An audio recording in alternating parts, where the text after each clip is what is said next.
जय Hind. Worth knowledge channel में आप सब दोस्तों का हार्दिक स्वागत है।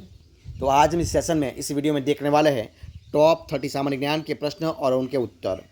तो हमारे सेशन में हमारे इस वीडियो में आपको मिलने वाले हैं एक साथ सारे प्रश्न, यानी कि सारे प्रश्न सामान्य ज्ञान के प्रश्न होंगे।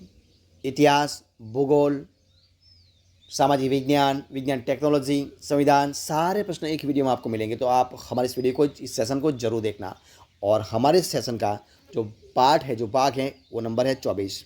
तो शुरुआत करते हैं सेशन की। इस वीडियो का पहला सवाल आपके सामने है। देखिए सवाल क्या है। सवाल है कि उत्तरी अमेरिका के सवाल क्या है उत्तरी अमेरिका के शीतोष्ण घास स्थल किस नाम से जाने जाते हैं। तो उत्तरी अमेरिका के शीतोष्ण घास स्थल जो प्रेयरी है, वो प्रेयरी नाम से जाने जाते हैं। अगला सवाल, उष्णकटिबंधीय घास स्थल को क्या कहते हैं। उष्णकटिबंधीय घास स्थल को कहते हैं सवाना। क्या कहते हैं? उसको सवाना कहते हैं। अगला सवाल देखिए क्या सवाल है। लानो कहाँ के घास स्थल हैं। लानो कहाँ के घास स्थल हैं? तो है गुयाना उच्च भूमि के। गुयाना उच्च भूमि के लानो घास स्थल हैं। आगे का प्रश्न, स्टेप शब्द किस जैव क्षेत्र से संबंधित है। स्टेप शब्द किस जैव क्षेत्र से संबंधित? वो है घास स्थल से। किससे? घास स्थल से संबंध रखता है। अगला सवाल, जनसंख्या में वृद्धि दर अभिलक्षण क्या है। तो जनसंख्या में उच्च वृद्धि दर अभिलक्षण है उच्च जन्म और उच्च मृत्यु दरों का अभिलक्षण है। अगला सवाल देखिए क्या सवाल है। किसी क्षेत्र में जनसंख्या का घनत्व किसकी संख्या से मापा जाता है। तो किस क्षेत्र में जनसंख्या का घनत्व लोगों की संख्या से मापा जाता है। अगला सवाल देखिए क्या है। तो अगला सवाल है कि जनांकीय अभिलक्षणों के आधार पर भारत का वर्गीकरण जनसंख्या चक्र के किस चरण में किया गया है।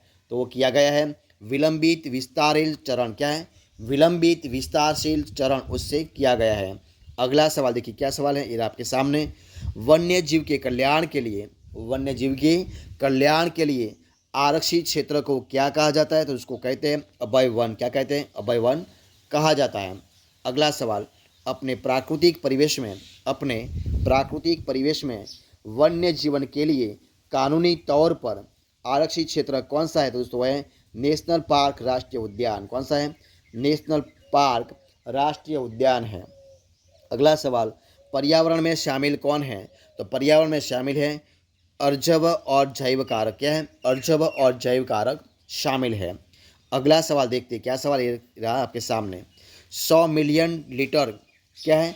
100 मिलियन लीटर ईंधन प्रति वर्ष की उत्पादन क्षमता वाला संसार का विशालतम जैव ईंधन संयंत्र कहाँ स्थापित किया गया है। तो वो स्थापित किया है यूएसए में। कहाँ पर किया गया है?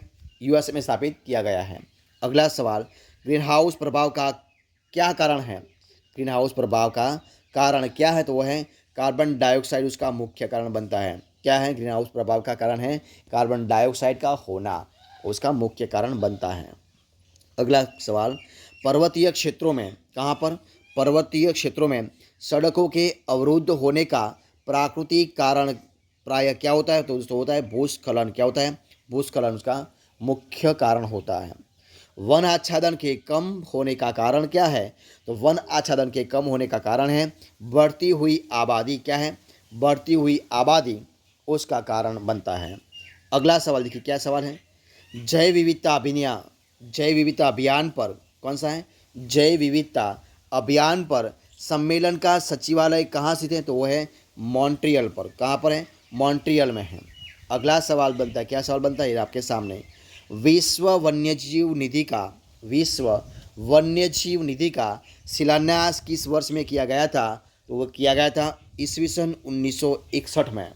अगला सवाल, किसी प्राकृतिक प्रदेश में समरूपता किसकी होती है। तो होती है जलवायु और प्राकृतिक वनस्पति की। किसकी होती है?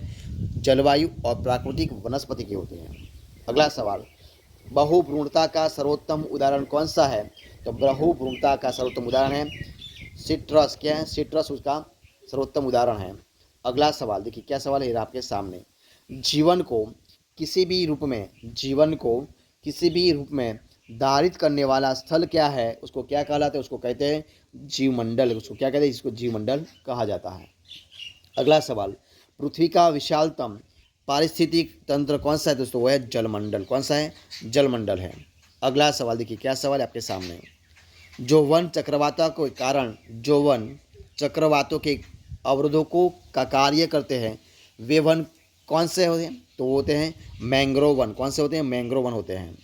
जो वन चक्रवातों के अवरोधकों का कार्य करते हैं वे वन होते हैं मैंग्रोव वन होते हैं। अगला सवाल देखिए, क्या सवाल है ये आपके सामने, वन कटाई से मृदा का तेजी से संक्षारण होता है।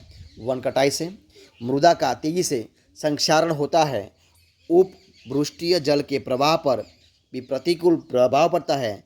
ये दोनों कारक सबसे बुरी तरह किसे प्रभावित करते हैं, तो वो करते हैं पारिस्थितिक प्रणाली को। किसको करते हैं, पारिस्थितिक प्रणाली को प्रभाव में रखते हैं। अगला सवाल, आभासी वृक्ष कौन सा है, आभासी वृक्ष रहित विरल वनस्पति कहाँ पाई जाती है, तो वह पाई जाती है टुंड्रा में। कहाँ पाई जाती है, टुंड्रा में। अमेजनी वन एक प्रकार क्या है, तो अमेजनी वन एक प्रकार का है उष्णकटिबंधीय वर्षा वन है। क्या है, उष्णकटिबंधीय वर्षा वन है। अगला सवाल देखते क्या सवाल है, ये आपके सामने सवाल है कि विश्व की भूमि का कितना क्षेत्र उष्णकटिबंधीय वर्षा पुचूर बन रहे हैं। विश्व की भूमि का कितना क्षेत्र उष्णकटिबंधीय वर्षा पुचर वन है, तो वह 7%। कितना है, 7 यानी कि 7% है। अगला सवाल, विश्व की 25% यानी कि 25% भूमि को आच्छादित करने वाला सबसे बड़ा वन कौन सा है दोस्तों, वह है साइबेरिया का टाइगा वन।